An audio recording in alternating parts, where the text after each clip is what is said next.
rapporté en fait Le à un 16e témoin dans coordonnateur le de la procès section Laurent électorale. Gbagbo et Charles Blé Goudé dit sa part de vérité. Aurélie Cette Fauche, information, en fait, agent provient de de l'opération des différents Nations Unies en Côte d'Ivoire pendant la témoignages crise post-électorale, de parents de était chargé de victimes, de récolter témoins, les etc. témoignages des Donc victimes bien de observé, mais violations en tout des cas, droits de j'ai l'homme, pu voir notamment rapidement celles ayant les subi images des au téléphone. violences sexuelles. Alors, de un, les violences sexuelles font partie des violations des droits de l'homme. Donc, comme on était chargé de tout ce qui concernait la protection et la promotion des droits de l'homme, par conséquent, on avait également un mandat sur les violences sexuelles.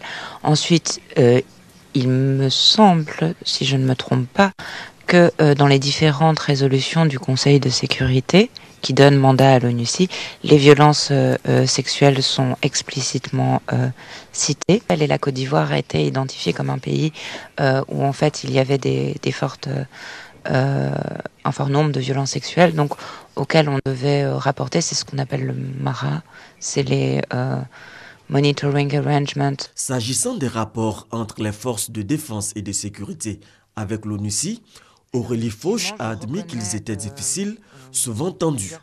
La défense de Laurent Gbagbo a pour sa part interrogé le témoin sur les raisons de la création du centre d'appel de l'ONUCI. Fauche déclare que cette plateforme permettait aux témoins ou aux victimes d'appeler pour raconter des événements vus ou vécus.